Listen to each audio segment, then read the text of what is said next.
It is Monday night, March 16th, 2020, and you're watching or listening to another episode of the Tan and J-Man Show.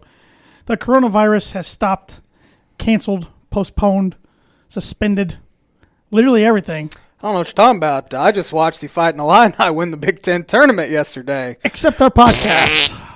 It has not stopped our podcast. We're here to hopefully cure your sports craving, give you a little sports fix, at least for an hour or so. At least something's going on right now. So we appreciate everybody giving us topics and questions that we're going to go over for tonight's show. I think we got a pretty fun show planned for you.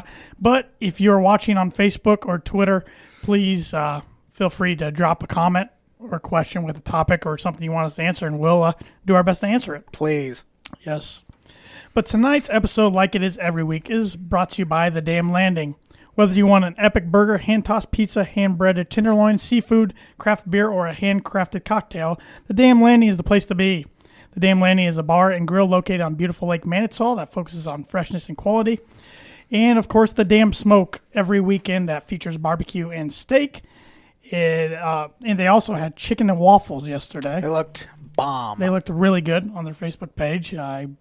If I wasn't so lazy, I would have went and got some yesterday morning. I'm not much of a morning person or a breakfast eater, but they did look really good. And you're extremely lazy, too. I said I was lazy. So, but in addition, you can wash it down with one of their 16 beers on tap, including a constant rotation of today's best microbrews and domestic flavors, or a handcrafted cocktail made using fresh ingredients.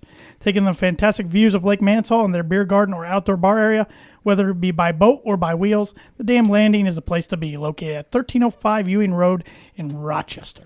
And hopefully this restaurant ban will be over here shortly. Yeah, I hope so. Saw that today. All restaurants and bars closed, but they can still do carry-out. Carry-out, correct. Yep. Correctamundo. Yep. Got some Birdie Bogey for me?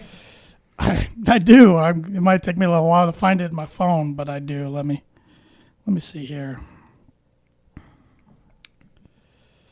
Birdie Bogey is brought to you by Noble Gnome LLC, fresh, locally grown, nutrient-dense produce from Bryce and Katie Romine of Mentone, Indiana. Like them on Facebook, follow them on Instagram, and check out their website, noblegnomellc.com. I'm still trying to find this. Sorry, it's on my phone. You want me to go ahead and do On This Day while you're... Nope, I got it. Who is the only player in NBA history with a winning record versus Larry Bird, Magic Johnson, and Michael Jordan? Only player. Yep. Larry Bird, Magic Johnson, Michael Jordan. Yep. One player had a winning record against all three. Okay. I have a guess, but you'll have to find out later. You're going to wait with your guess, huh? Yes. And you said the Noble Gnome is the Birdie Bogey sponsor. And they're looking for CSA signups right now. It starts from May through September, but you can sign up now. Pickup day and time this year will be Thursdays from 3 p.m. to 6 p.m. The first day is May 7th. The last day is September 24th. And the pickup location this year will be at Romine Family Farms, 3328 South 900 West, Mentone, Indiana, 46539. And so get on their website, noblegnomellc.com, to find more information. Ready to be educated? Always. On This Day this month is brought to you by Roadstar Driving School of Fulton County. It services all your teens' driver's education needs. Call us at 574-780-2291 or email them at fulton@roadstardriving.com. Not a great On This Day today. Which is surprising. Because I think this website kind of left off some NCAA tournament stuff, which makes, honestly, no sense to me. But in 1900, the American League meets in Chicago. Ban Johnson, who I assume was the American League commissioner at that time, announces the AL League will be the Chicago White Stockings, the Washington Senators, Milwaukee Brewers, Detroit Tigers, Cleveland Blues, Boston Americans, Philadelphia Athletics, and Baltimore Orioles. All right. What else we got here, T-Dog? I'm going to have to scroll a little You're the one looking at it, so. I know it. A lot of rugby. You care about rugby? No, I did see there was a rugby game on NBC, but it was a replay. I thought it was live. I'm like, this is what we've come to, watching rugby live. But And you know what? I would probably watch rugby live. you're not down to, you don't have many options. Paul Hornung and Alex Karras reinstated in NFL after 1 year suspension. Do you want to hear what their suspension was? I Googled it. Why not? Hornung's penchant for high living proved disastrous when, in 1963, a major scandal erupted and Hornung and another of the league's top stars, defensive tackle Alex Karras of the Detroit Lions, were suspended from football indefinitely in April of '63 by Commissioner Pete Rozelle for betting on NFL games. Interesting. I've never heard that before. I haven't either. It kind of cut off, though, so there was another part of it, but I don't really want to go back and Don't blame look him. it up. Anyway, let's see here.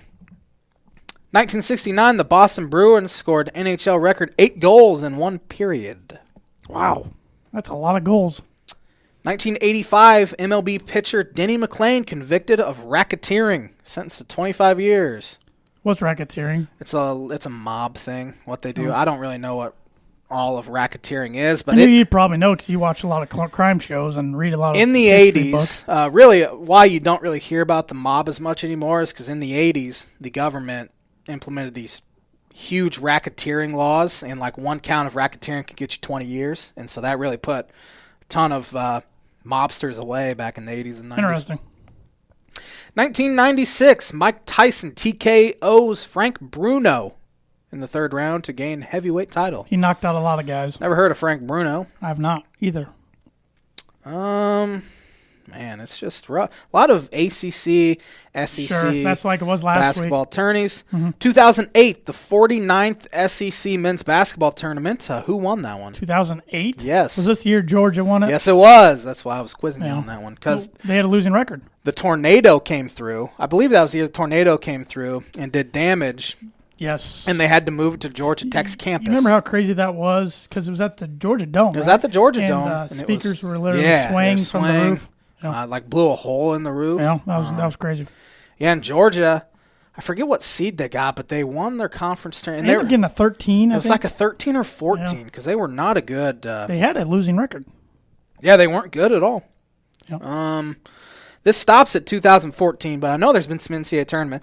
Biggest NCAA tournament upset in history of college basketball happened on this day 2 years ago. Or at least the only 16 to beat a 1. Only 16 to beat a 1. It might not be the you can biggest argue that upset. Yeah, but you're probably right. But first ever 16 to beat a 1 happened when UMBC Terriers beat Virginia. Yep. Then Virginia comes back and wins the national title last year. So. Funny how that works, isn't it?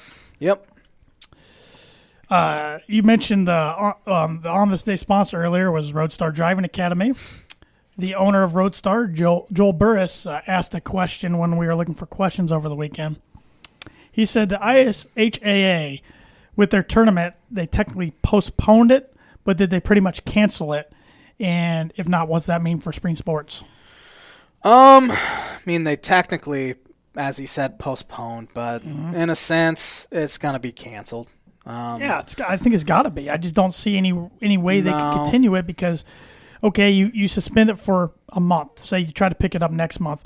You've ran into spring sports already. Plus, you haven't let these kids around the state practice. So some of them are probably going to be out of shape, or at least not in basketball shape. It's hard to stay in basketball shape if you don't run for a couple weeks, unless you do it on your own. I just don't think it can work logistically either. Plus, the CDC said last night that they recommend for the next 8 weeks, no groups of more than 50. Yeah. So I think I think we've seen the end of the school year in person, which that would do it for all sports as well. So it affects graduation. It affects tons of things. It's just a crappy time right now. Yeah, it's what's interesting about this right now is usually we can take grieving moments or moments of tragedy, and sports can bring us out of it and take our mind off it. Not in this case because it's pretty much affecting everything. For the most part. It's affecting my happiness. No, it's you and me both. I pretty much just sat and stared out a window yesterday. I mean, I always wondered what it would be like not to like sports, and I've kind of figured it out over the past 5 days. I always thought about enjoyable what it'd be like for me if sports just completely stopped, and we're unfortunately finding out at the worst possible time. Yes. With March NCAA tournament. My team is going to be back in the NCAA tournament, and of course they're not going to be able to play in it. So that I've reached the acceptance stage. You have of to. grief. You have to, unfortunately. And really, sports mean really nothing in the grand scheme of things. Sure. But like I said, they do provide us happiness, sadness, and emotion, an escape as well. Yeah, take your mind off it a little bit. Good thing there's like Netflix and stuff. Yeah. You can watch like 30 for 30s. YouTube, you can get on YouTube, get yourself in a black hole and watch hours of stuff. That's what I've been doing. Mm-hmm. And old highlights, sports highlights, you can get your sports fix. But hopefully we're giving you a little sports fix tonight. I'm so sad about the NCAA tournament being canceled. I cannot watch any highlights of any college basketball right now. I get so sad. I was tired of college basketball anyway. I'm sure you were. Of course, I was looking forward to the tournament. But yeah, and then it's heart-wrenching. It's tough. Yeah. It's tough. But we do have something going on. The NFL hasn't stopped. No, it hasn't been really fun affected today. the NFL, thankfully, because they said, they announced yesterday. They announced some new stuff going forward with the new CBA. CBA, I couldn't think of the initials. There was thought, though, that once the CBA was voted on, they were then going to push back the start of the league year. Nope. Luckily, they didn't. The new CBA, though, added an extra playoff team for this year. So seven now in each teams. And so there's only one bye. And they've added an extra game for 2021. At the earliest. Could even be 2022. But I bet it goes 2021. I bet it does, too. They can figure that out. But I like it. I'm all for it. Give me another extra week of football. Cuts out a week of the preseason. Cuts out a week of preseason, absolutely. I like the extra playoff teams, too. I think that's cool. That helps teams like Denver and Miami for next year, absolutely. That could be wild card contenders because Denver's not going to West with Kansas City. But the East could maybe be open depending on what happens with TB12. Depending on what happens with old Thomas Patrick Brady. But, and like we were mentioning, the NFL tampering period began today. Free agents can officially sign on Wednesday, but a lot of deals are already taking place right now. Go over some of the headlines today.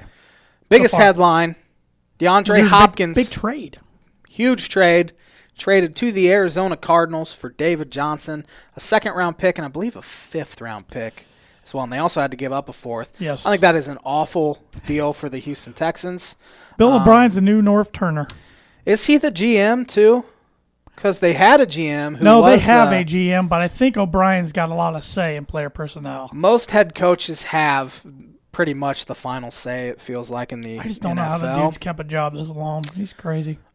Well, he kind of saved himself. Who's Watson going to throw to? Fuller's number one wide receiver now? They have Kenny Stills still, but he's not. Stills and Fuller. He's not a number ones one. And two. Honestly, he gave up arguably the best wide receiver in the league. Their leading pass catcher next year will probably be David Johnson because he catches the ball real well. But you trade. DeAndre Hopkins is a top 2 receiver in the NFL. Him, Michael Thomas, head above anyone else, in my opinion. And he gets to go and learn from one of the best ever, Larry Fitzgerald. He's still productive. And really, he doesn't need to learn anything because he's right. He's probably at a higher level than Fitz. Kyler Murray's the most happy guy in the NFL right now. I did see a stat. Of course, Kingsbury likes the run and shoot. Sure. They ran 4 wide receiver sets, 300 and some times last year. I think it was 330 sometimes last year. The next closest team was Jacksonville Jaguars, who ran 4 wide receiver sets 80 times. Almost 300 plays more with 4 wide receiver sets in Arizona. That is incredible stuff. You have Larry Fitz. Who else is there? The Texas. There was a first-round pick a couple years ago. I don't remember. I can't think of many Cardinals off the top of my head right now. And Cardinals haven't been good for a while. Nope. But Kyler in the second year. Yep. Has this superstar to throw to. That'll help. Oh, yeah. Big news. Didn't see it coming. It's not like they needed David Johnson anyway because they have Kenyon Drake. True. So True. And I think it's a good landing spot for David Johnson. Don't get me wrong. I think he fits in well with Houston. But, right when I saw that, I was like, oh, yeah, David Johnson got traded. He fits in well with Houston. And then I saw the rest of it. I'm like, whoa. Yeah. Yep. But as you said, who's Deshaun going to throw the ball to? Can't be very happy. No. So, other big news today, the Colts made a big move. Traded a first-round pick. The 13th pick overall to the San Francisco 49ers. DeForest Buckner. DeForest Buckner, making him the second highest paid defensive tackle in NFL history behind Aaron Donald. I'm not giving up a first-round pick for a defensive tackle unless it's Aaron Donald. Of course, I'm not a talent evaluator either, and obviously Buckner's really, really good. He's very good. But giving up a first-round pick like that, especially when you're in need of a quarterback. Or need of a wide receiver when you got tons of speedy talent. This draft's loaded with receivers, though, so you could get a first-round talent in the second, but still. There could be 5 or 6 off the board in the first round. Does a defensive tackle just doesn't really move the needle for me if you're giving up a first-round pick. No, and that tells me they're really interested. Like, there's been rumors in Phillip Rivers. They even read where it's going to come down to if they can make the money work between the two. Christian Kirk. Sorry, I had to look it up for Arizona. He's the other receiver I was thinking of. So I think the Colts do end up getting Phillip Rivers. Then what happens to Jacoby? Do they keep him as a backup? Because here's the thing. You keep him, he gets paid $15 million. You cut him, you owe him $12 million. You might as well just keep him for the extra $3 million. He seems like a good enough dude that he'd accept a backup role. He probably won't love it like no one would love it. He'd arguably be the best backup in the NFL then, and he wouldn't be a bad guy to fall back on. Though Phillips never really had any injury issues at all. And he's got to be good behind a pretty good offensive line now. Mm-hmm. I mean, Colts could be pretty dangerous. I still don't really view Phillip as an upgrade over Jacoby. I do. He's 10. But he's just so much older. He's 10 years older. I would rather trust Phillip, and I can't stand Phillip Rivers. I've been on record saying he's my least favorite athlete multiple times, but I would trust Phillip Rivers late in the game more than Jacoby Brissett. That arm strength is a problem for me. Yep. He's never had a great arm, but it's just getting worse. He threw 20 interceptions last year. Yeah. Jacoby threw, 6, 7? He didn't turn it over much. I feel like it got worse as the year went on. It did get late. worse, I will say that. But of course, that's not a done deal either. Who knows what's going to happen? And honestly, I just think signs are pointing that way. Once Tom Brady signs, I think the dominoes will fall. What's Brady going to do? This will be the J-Man's Bucket Prediction of the Week, brought to you by Indiana Farm Bureau Insurance Agent Travis Watchering. For life, home, auto, renters, business, workers' comp, and farm, contact Travis at 219-869-4561. His email is travis.watchering@infb.com. You can also follow him on Twitter and like his Facebook page. So, I've been on record, really, for months now saying I cannot see Tom Brady not being in a New England Patriot uniform. Yep. He will be back with the New England Patriots. I don't think it's his preferred choice. There was a report last night that his preferred choice was the San Francisco 49ers. Yes. But they that would have been committed interesting. to Jimmy G. If he went there, they got rid of Jimmy G. Jimmy G went back to New England. Yes. That almost would have made the Patriots kind of... Nope, can't go there. Nope. Say it. Nope. What were we going to say? They would be less hateable, of course, but I'd say they almost would be kind of turned into an underdog. But you can't say that when they won so many championships. Do people hate Tom Brady more than they hate Bill Belichick? I think it depends who you ask. I hate Josh McDaniels the most, so I think it's the whole culture, man. Well, that culture wins. Yeah. They also cheat. Yeah. More than any exactly. other So, NFL team. But I was on record right away when it came out after the playoffs last year. I said Brady to the Chargers. Since then, I've been on record saying Brady to Tennessee. Well, that's not happening because Ryan Tannehill got paid. 4-year, $118 million deal, $62 guaranteed. They signed him to a $4 million contract last year to be a backup. A year later, he gets paid. He played like an MVP when he came in. And good for him. He's one of the good guys in football.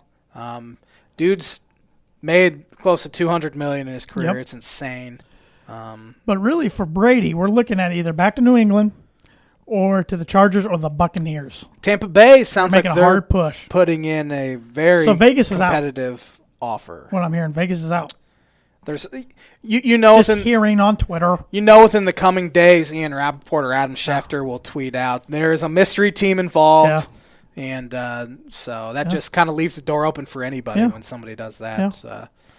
But I would say the Vegas Raiders are out. Isn't it interesting though? And I know Peyton was a little younger, but he was coming off a neck injury. The market was way more heavy with different teams for Peyton than it is Tom. That is an interesting one. Because for Peyton, you had, of course, the Broncos, you had the Titans, you had the Dolphins, you had the Cardinals, the Seahawks tried to jump in, and then the Niners got in at the end. Of course, Peyton was like 6 years younger, too. I said he was younger, but he was coming off a huge neck injury. He was. He was still 36 at the time, but he was a lot younger than Tom is right now. I think, it's just wild to me. I've been saying it for a while. I think Tom Brady is a system quarterback. Yep. You put him anywhere else, and he doesn't have near the career. Well, the thing that grinds my gears is that really grinds my gears. Is they always say how he didn't have help around him last year. They tried to get him help, it just didn't work. Josh Gordon flamed out.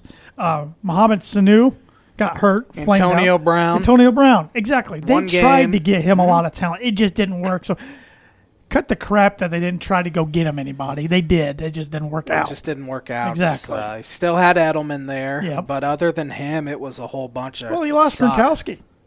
That's huge. Yeah. Gronk's not coming back to football. No.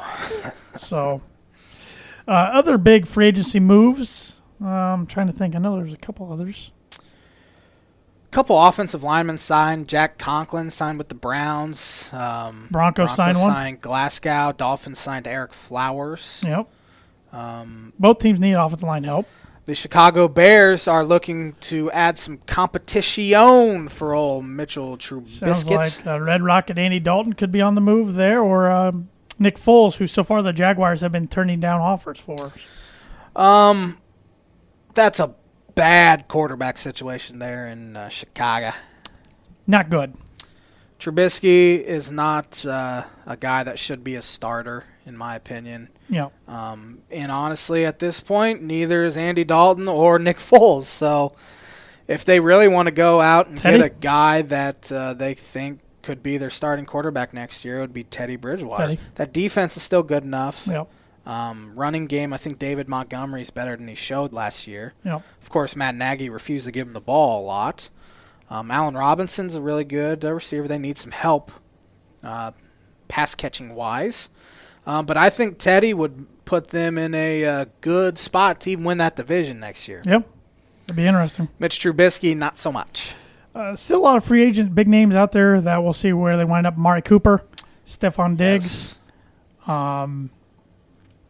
Melvin Gordon, running back. Forgot he's a free agent. Devontae Freeman, I don't know if you consider him a real big name, but he got not anymore. He got cut today by the Falcons. Could be reasonable. Franchise tag was used on Dak Prescott and likely will be used. I think it was used on A.J. Green. Just say likely, yeah. I think the deadline came past. Derrick Henry. Derrick Henry also got tagged. Which is smart. So it'll be interesting if any of those guys decide to hold out.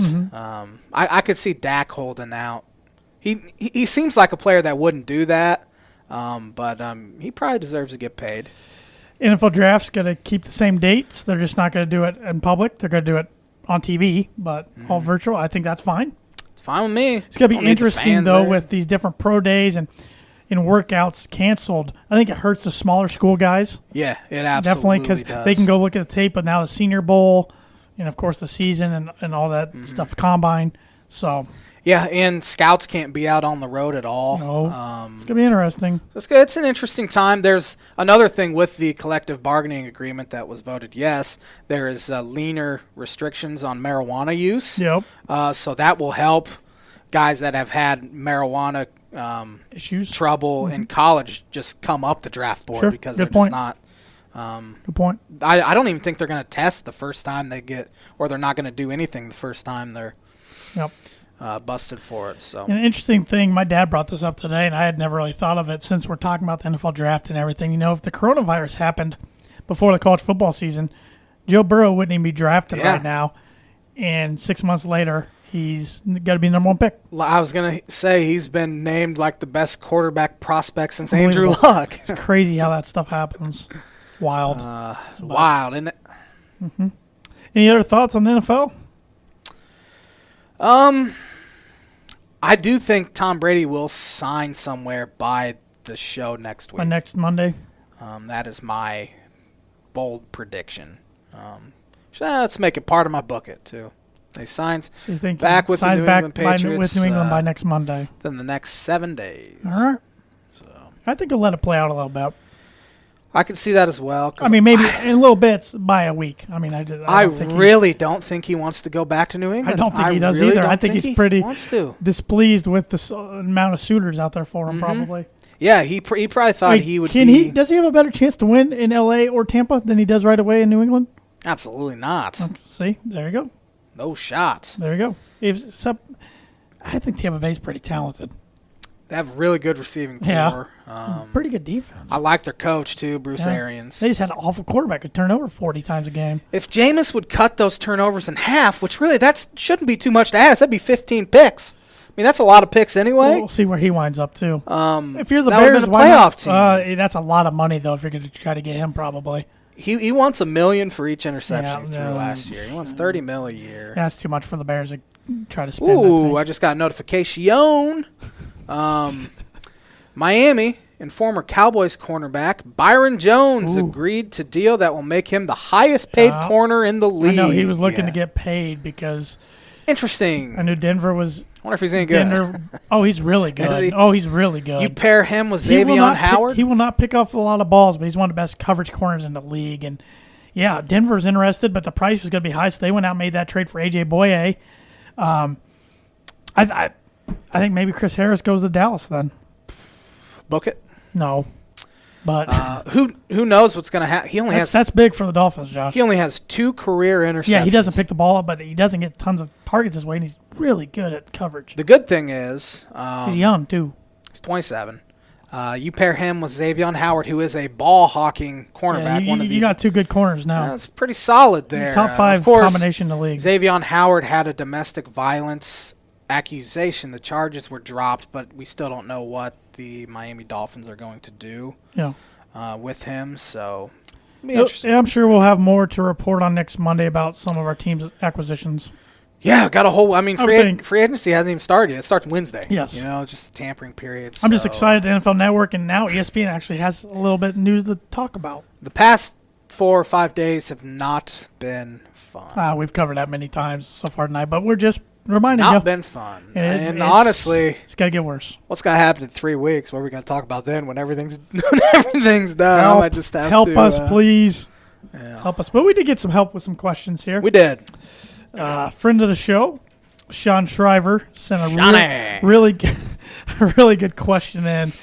He wanted to know what's our favorite sports experience we've ever had in person and why. I want to hear yours first.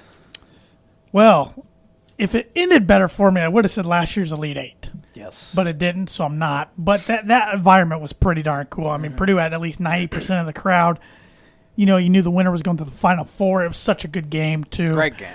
One of the best probably ever played in tournament history. But just with the heartbreak it ended for me, literally the most gut-wrenching game I've ever been to or seen my team participate in still to this day. I can't put it up there. So I'm going to put the third round of the 2014 PGA Championship down at Valhalla in Louisville, Kentucky. That was the year it came down on the back nine to a 3-way. No, 4 guys were in contention. You had Rory McIlroy, Phil Mickelson, Ricky Fowler, and Hendrik Stenson all going at it. The lead kept going back and forth. Rory ended up winning, but it came down to the last hole. Very exciting tournament. Is that when it was real muddy and your dad Dad took the big old slide. Slid down a hill in a white shirt? Yep, my mom made a bet. We made $1 bet when we got there. Mom goes, bet you $1 Dad falls today. I go, you're on. He can stay on his feet. And the day was like, we were almost over. He's going down this hill, and he slips in mud, slides all the way down, gets white all up. I was so embarrassed. I took off running. I would have. A little kid pointed and laughed at him. And I would have paid a substantial amount of money. And then later on, we stop at he gets a Gatorade, and he opens it up.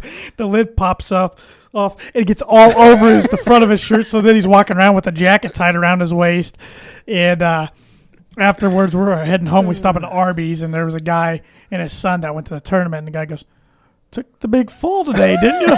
Because you saw multiple people during that day with mud on them because it was slippery and slimy out. That's so great memory, but great tournament. It was really neat to go to a major golf tournament. A couple others I had in there. Another close one was I saw the Broncos beat the then undefeated New England Patriots on a Sunday night football game back in 2015.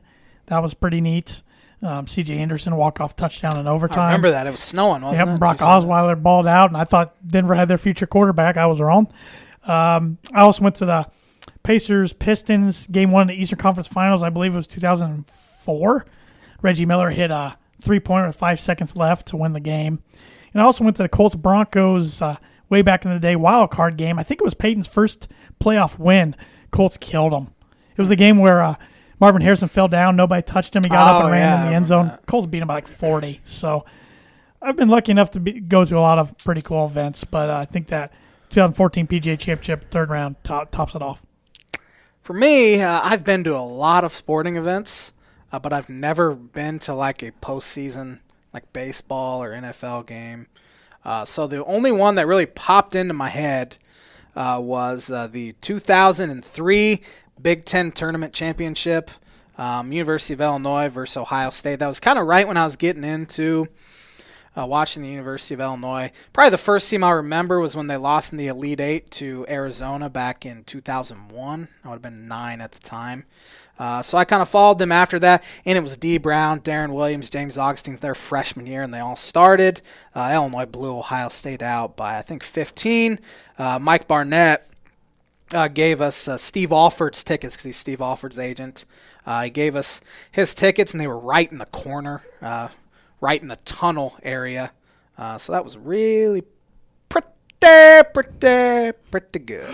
Big Ten tournament's neat to go to. Yes, it wasn't. I mean, it was Ohio. It was in the United Center, and so there was a lot of Illinois fans there. Sure. I think that was one of the years Ohio State wasn't allowed to go to the NCAA. Oh yeah, they got on some tournament. probation. Yeah. Mm-hmm. They might have been able to that year. It's Terrence Dials. He's really the only guy. Him. And, of course, Matt Sylvester would have been there. And remember 2 years later, we all wanted to kill that guy. By we, you mean Illini Nation. By me. Yeah. But that was a fun one. I've never been to a postseason Cubs game, postseason baseball. I'd probably be less nervous in the stands. You need to go to watch the Illini in the NCAA tournament game sometime. Yeah, maybe this year would have been the year because they would have probably played in St. Louis. But of course, those are fun. Even though I have a 1-2 record, watching my team in the tournament. Happened. NFL wise, I mean, I've pretty much only seen the Dolphins, and they've just been awful for 20 years now. That hasn't been super fun watching them. I've only been to like 4 NBA games, so I've never really watched a great NBA game. Oh, that playoff one, I guess, was really cool. I forgot. I already mentioned that. But in the Pacers were really good then too. Even going to a regular season NBA game, it just bores me. You want to make sure you're seeing a good superstar. Yeah, and the last one I went to, the good superstar was Carmelo. I was there with you. I wouldn't even call him a superstar at that stage of his career. But Yep. And Sean's favorite, by the way, he went to games. Oh, I sent it to you. I got to look it up now because he went to games 3, 4, and 5 of the NL Championship Series in 1992, Atlanta at Pittsburgh. He's a big Pittsburgh Pirates and Steelers fan. Man, that would have been great. Was that when Braves won on a walk-off? Was that the year? Braves made it in 92. Yeah. They won the NL pennant on a walk-off against the Pirates one year. That would have been fun, though. Yeah. Then of course, one year, was that the year that Dion did the double play? I don't remember, man. No, that was 95. Wasn't it the year they won? The year it was. It was. Yeah. Cool. Yep. Man, that'd be fun. I'd love to go to a postseason baseball game. I got a few other lists. Which one do you want to do next? We had an idea. Actually, it was from the ISC. Yeah, it's from Greg Mash, one of the guys who runs ISC Sports Network. He wanted to know our top 10 list of Illinois and Purdue athletes of our lifetime, and we kind of scrubbed a list to make it more basketball and football related in our lifetime. And what I did was people I've seen. So, like, Glenn Robinson did not make my list. Right. That just to make it clear, Mike Allstott. All the guys I have on my list were from, like, 2003 would have been like the earliest on my list. So who you got as your number one Purdue athlete? guy named Drew Brees. He wasn't too shabby. Have you heard of him? And I did, lucky enough, get to see him play 4 times in college live. Yeah, he was the man. I mean, not much to say. I mean, the equipment director, Mike Shandrick at Purdue, he would tell me stories how when Drew was there, they had to take Drew out of the back door after games and stuff a whole different way because he'd just get mobbed by people so much. So I can see that. Yeah. When I got Drew Brees' jersey when I was in 2nd or 3rd grade, my dad had to give me a men's small at the time. It went down to my ankles almost because that was the only size left they had on the whole campus. Wow, you could probably still fit into that thing. I wore it in high school a few times for like Jersey Day, but a little tight on me now. So Drew Brees was my number 1. D. Brown, my number 1. Really surprised you had him at 1. I thought you might have him at 2. Well, the other guy's probably at 2. Yes, that I you guarantee are it probably is. thinking. D. Brown is the fan favorite of all fan favorites at the University of Illinois, with his cornrows, headband, popping the front of his jersey, tied for the winningest player in program history with another guy on my list a little later. But old D. Brown, one man, fast break. He was good. He was fun to watch. 1. My number 2 is a fun, fast break player for Purdue. It's Carson Edwards. Wasn't too shabby either. I mean, last year's NCAA run kind of put him on the list here. It's unreal. Performances I will never forget, and got him into the NBA and / G League right now. But the guy was just a baller. I mean, wasn't highly recruited out of high school, but he just had that it factor from day one, and just dynamic guard that Purdue really missed this year, but very fun to watch. My number 2 is old Darren Williams. That's who I thought would be number 1. Who pulled Dirk Nowitzki out of the mud yesterday. Did you see that? Dirk had to call Darren because his truck got stuck in the mud, and Darren filmed it. Pulling him out. ESPN tweeted it out. I did not see that. But D-Well, he is the highest drafted player ever, number 3 overall. Had a great NBA career, just couldn't stay healthy at the end. It was a legitimate argument who the best point guard in the NBA was between D-Well and Chris Paul for like a 3 or 4 year stretch. I heard discussions about that argument a lot. I was right. A lot of people picked D-Well, but now obviously Chris Paul's ended up having a great career. Darren hit the biggest shot in University of Illinois history. I do remember watching that game. So D-Well, my number 2. My number 3, he was called Superman around Purdue. Ryan Kerrigan. He wasn't bad. He had a terrific senior year. He was a Big Ten Defensive Player of the Year, actually over J.J. Watt.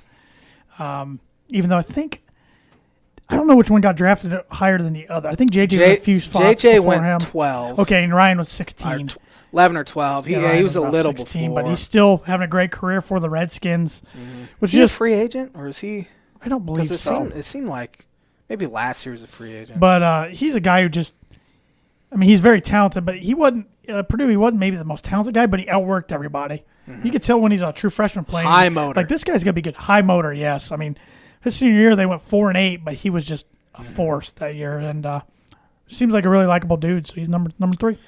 My number 3, also football player, Richard Mendenhall. I'm surprised you had any football players on this list because, according to you, you're not an Illini football fan. I have 3 of them. 3 of my 10. 3 more than I thought you would. Richard Mendenhall, of course, the running back, had over 1,600 rushing yards on that Rose Bowl team, first-round pick. Now he's a Hollywood writer, one of the writers on the HBO show Ballers. Is that still on?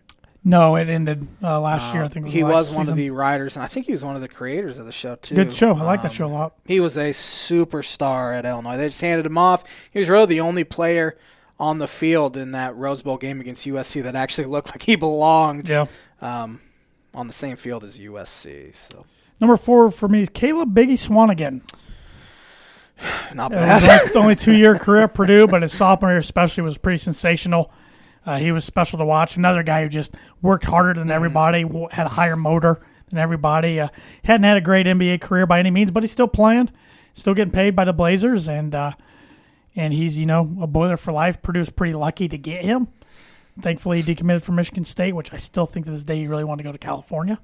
But, with Alconzo? Yeah, and his AAU buddies, but his guardian kind of put a stop to that. Missouri. So, Caleb was fun to watch for those 2 years. Another football player, Whitney Merciless. Wow. Didn't do a thing his first 2 years. Junior year, 16.5 sacks, led the nation in tackles for loss. Had a great career in the NFL, first-round pick by the Texans, still there. Got paid last offseason, I believe, or maybe during the season. Witt had probably the best season for an Illinois football player I've probably ever seen. Of course, I've only been watching Illinois football for like 12 years now, so pretty small sample, but he was a good one. I'm actually going to do 5 through 7 really quick. It's cool. Because I kind of want to stack these guys together because they were kind of like brothers on the court. I had Etwan Moore at 5, Robbie Hummel 6, Juwan Johnson at 7. And it was really tough, the order there. I mean, Juwan Johnson was a Big Ten Player of the Year his senior year, but I have him 7th. Don't even remember that. Etwan's one of Purdue's all-time leading scorers. He's really in top 4 about every category. And then Robbie Hummel's a fan favorite. And when he's healthy, I actually think he was the best of the 3. But, yeah, those 3 changed the culture of Purdue basketball back to being national power. Or not power, but national. Baby Boilers. Relevant. Yep, Baby Boilers. I'm surprised you didn't put Scott Martin in that group, too. Not Scotty.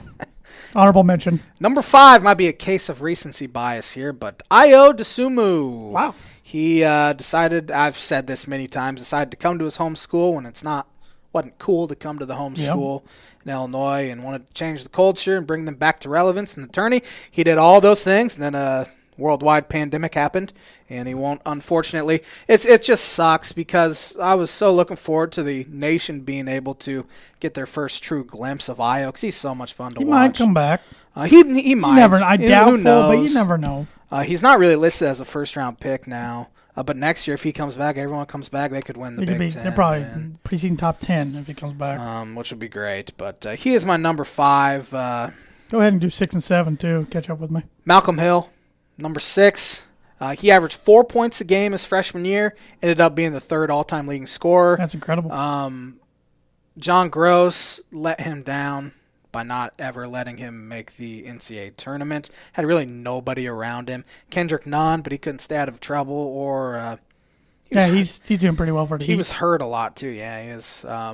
So he's on the list. Luther Head, 7.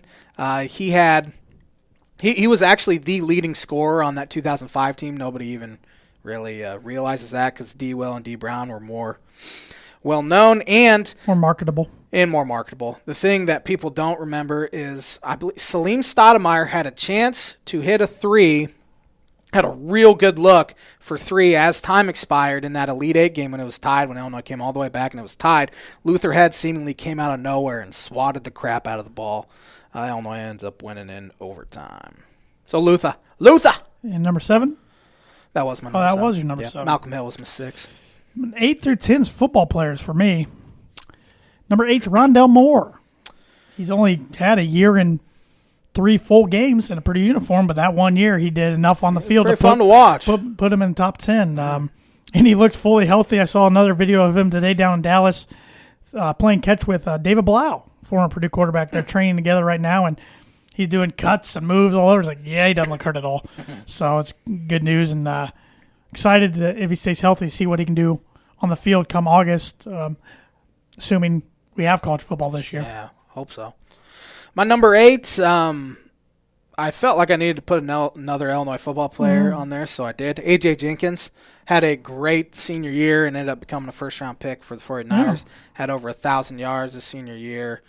Super fast. I remember he had like 250 yards receiving against Northwestern in a game they beat him. I remember that. I hate Northwestern. I also thought in that spot putting Mikey Dudek in there because his freshman year had over 1,000 yards. How about Juice Williams? But he blew. Juice wasn't that good of a quarterback. I would have taken Shieldhouse over Juice. Okay. Quarterback-wise. But A.J. Jenkins. No West Lunt? No West Lunt, no Brandon Peters, no Chase Crouch. Yeah. Riley O'Toole. Wow, you're throwing some good names out there. Jeff George Jr. Oh, there we go. My number 9 is the reason I'm a Denver Bronco fan, Kyle Neckbeard Orton. Gotta love the neckbeard. I thought he had more talent in college than Drew Brees. Pure talent.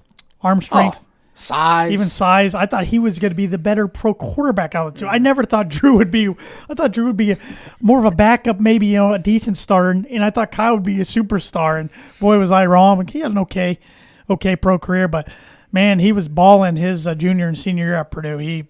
When he could stay – as long as when he was healthy, he was talented and fun to watch. A jerk, I've heard, though, on campus. Pretty big-time jerk. He wasn't a very nice guy. But I idolized him growing up and followed his career in the NFL and was a Bear fan until they traded him to Denver and followed him to Denver. And then when he got traded to Kansas City, I decided, I've liked too many of these other Bronco guys after watching all their games for 3 years, and that was my team. So you can blame Kyle Orton for my I hate Kyle Actually, Orton. you can blame Josh McDaniels, kind of, because he's the one who wanted to get rid of Jay Cutler. He was trying to get Matt Castle. Oh. And when that all came about, that's when it blew up in McDaniels' face. So. My number 9, tied for the all-time leading win total in Illinois basketball history with D. Brown, James Augustine. Oh, yeah. All-time leading rebounder in school history. Got screwed out of a national championship game, played 9 minutes and fouled out. Won't get into that again. And I'll just throw out my number 10 here. He was kind of the first player I truly remember, Big Ten Player of the Year in 2003, and that's Brian Cook. Oh, my gosh, I forgot about that guy. Averaged 20 and... I thought you were going to say Frankie Williams. I don't really remember Frankie that well, although Frankie was arguably... Brian Cook, man, I forgot about that guy. Frankie'd probably be number 1 on this list if we went best players of the He's pretty good. 2000s anyway. But Brian Cook forgot about had him. Really great career. Didn't he always wear a T-shirt underneath his jersey? It seemed like he did. Had a fairly long career with the Lakers. I know Mike Davis wore a T-shirt. 11th man there, but played enough. Yeah. My number 10, Purdue had a lot of good early 2000 defenses, especially that 03 defense. And this was the captain on their defense, all-time interceptions leader in Purdue history, and that's Stuart Swaggart. Went on to the NFL and had a decent career for the Raiders and the Lions. I mean, he talk about a guy who's a ball hawk, and he's likes my. Actually, I think he follows our podcast on Twitter. I know he follows my other podcast, The Boiler Breakdown, but I think he follows this one too. So, gotta put Stu on the list. We got another list to go over before. That was your number 10? Yeah. Oh, yeah. I flew through it. Oh, thanks for paying attention. Sorry. Top 10 players we've seen live. Yes. I'll go first on this one. Yes. Let's start 10 down. 10 down. My number 10, Jason Taylor. Had to throw a Dolphin in there. First ballot Hall of Famer, 139.5 career sacks. I saw him a couple times, twice, I believe. Had to throw a Dolphin in there. He probably, I have some honorable mentions too, and he probably shouldn't be on number 10, but I just had to put him on there. I bet we have one similarity on here. What's that? I'm not. I bet we have one of the same guy on this list. I would say so. Other than that, maybe two. Probably two now. I think of, no, we got more than that. I'm sorry. Now, at least three. At least three that I think of it. Because I don't know who you put on your list, but I think we have at least. My number 10 is Rory McIlroy. Wasn't even thinking golfers. Yes. Jordan Spieth would be in my honorable mention because he's about the only golfer that was actually good. That I would put Von Miller in my honorable mention. But Rory's, he's one of the he's number one player in the world right now, one of the best golfers in history already, and I think he's only going to get better. Like I said earlier, that 2014 PGA Championship I went to, he ended up winning that. So I put a lot of baseball players on this list. I figured you did. Number 9, Tony Gwynn. Oh, that's cool. Padres. I forgot you got to see him. That's pretty cool. Back in like 99-ish, I was about 7. Remember my dad and I sat. They used to have a family section right down the line in the outfield that no alcohol or anything. That's no longer there, as you could imagine. But got to see old Tony Gwynn. That's pretty cool. Mr. Padre himself. Yes, sir. My number 9 is a baseball player as well. The only guy to get 100% Hall of Fame votes, the Sandman Mariano Rivera. He is also on my list. Okay, so maybe we have 4 then, or 5. We might even have 5, but I put him at number 9. It's just because, he was dominant, but he's a closer. And I just got other guys that I think are more well-known around the world. Greatest closer ever, threw one pitch, cutter, couldn't hit it. Yep. My number 8, Ken Griffey Jr. I did see him in spring training, but never in a game. But I did not put him on my list. I feel really bad now. I'm sure I'm missing some. I'm going to go through my honorable mention when we get done with this real quick, too, because I have a lot honorable mention. But Ken Griffey Jr. I forgot about him. Yep. So my number 8 is another golfer, Phil Mickelson. One of the best ever to do it. Just ran into the era of Tiger Woods, unfortunately for Phil, but still going strong today. He won one tournament last year, but he's focused on hitting bombs right now. It's not going too well for Phil. So, but he's a fan favorite. A lot of people love him, except if you're a Tiger Woods fan, you probably hate him. So, Phil Mickelson's my number 8. Mariano Rivera's my 7, so we can gloss over that one. My number 7 is a guy who was on my Purdue list, Drew Brees. My number 7. No. I met Drew Brees. Never watched him. But when I saw him live, I saw him once in the pros. He was a Charger. He was not a Saint. Interesting. My number 6, Clayton Kershaw. Oh, greatest pitcher of our generation. Saw him back in 2015. Cubs actually beat him. Chris Bryant hit a home run off him. Matt Caesar hit a home run off him. His playoff struggles are well known, but he's just dominant in the regular season. My number 6 player probably has an asterisk next to it, but it's Alex Rodriguez. A-Rod's in my honorable mention. Got to see him play a couple times as a Yankee. Tried to see him play as a Ranger in spring training, but he didn't play that day. I mean, even though, he's got busted for steroids, still one of the greatest players to ever play the game. Mm-hmm. So, yep. My number 5 is Albert Pujols. Ooh, good one. Arguably the greatest right-handed hitter of this generation. The past 8-7 years or so haven't been great. But in his prime, man, he was unbelievable. The machine. And I got to see him in 2005, which is right at like the height of it. He hit a homer the day I watched him. So, yeah, he was the machine. My number 5 is the captain of the New York Yankees, Derek Jeter. Jeter's on my honorable mention. So, I got to see Jeter multiple times. I don't think he ever really did anything in any of the games I went to, but as a Yankee fan, I had to put him on there. Mm-hmm. One vote away from being the second unanimous guy in Cooperstown. Jeter's in my honorable mention. I almost put him on here, but looking at my list, I couldn't. It's tough. This was a tough list to break it down. My number 4, Jerry Rice. Oh, that's cool. I did not know you saw him. Saw him with the Raiders back in the day against the Colts. Oh, okay. Against the Colts, Sunday night game. He was like 40 or 38, something like that. Do you know the last team he was ever on, even though he never played a game, was the Broncos? Did not know that. I saw a guy in Denver a year or two ago with that Rice jersey. Yeah. That's awesome. One of the most unique jerseys I've ever seen. My number 4 is the Sheriff Peyton Manning. He's on my list. Saw him many times in the Colts uniform and Broncos uniform. I was lucky enough. This was another cool game I forgot earlier. I was lucky enough to see him make his debut as a Denver Bronco on Sunday Night Football against the Steelers. That's cool. Good old Tracy Porter got the pick 6 to seal the game off Ben Roethlisberger. Tracy Porter did? Yep. Because didn't Tracy Porter seal that Peyton, Super Bowl? Yep. You boy. It's ironic. Yep. Peyton's my number 3. All right. Don't really have to give any more comment to that. My number 3 is Barry Bonds. I never got to see Bonds. I wish I would have. He put on an absolute show. This was back in 2002. Isn't that when he broke the window out? Yeah, him and Sammy were going at it. Of course, I'm sure one was steroids, one had cork back in batting practice. He hit, I think, 13 straight home runs and broke the window across the street. On the fly. The whole stadium, including Cub fans, gave him a standing ovation. Dad said it's still the most incredible athletic performance he's seen live. It was incredible. I remember I was in Florida during that, and I remember just turned on WGN because that's when the Cubs were on WGN America, and that's all they showed. I remember he didn't care about the game. Everybody. It was just like, this guy's incredible. My number 2 is a free agent currently, and that is Thomas Brady, greatest quarterback ever to do it. He's my number 2 as well. Nice. I saw him play twice. Once at Denver, and I saw him once against the Colts. I think twice. But one year they were both undefeated going into that game. Randy Moss put on a show that game.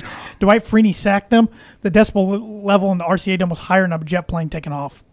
I mean, the place shook. Yeah. Of course, they were notorious for pumping in crowd noise. Correct. Probably didn't need it then, though. That place was nuts. My number 1 is Michael Trout, Los Angeles Angels of Anaheim. Yeah. Greatest baseball player maybe ever.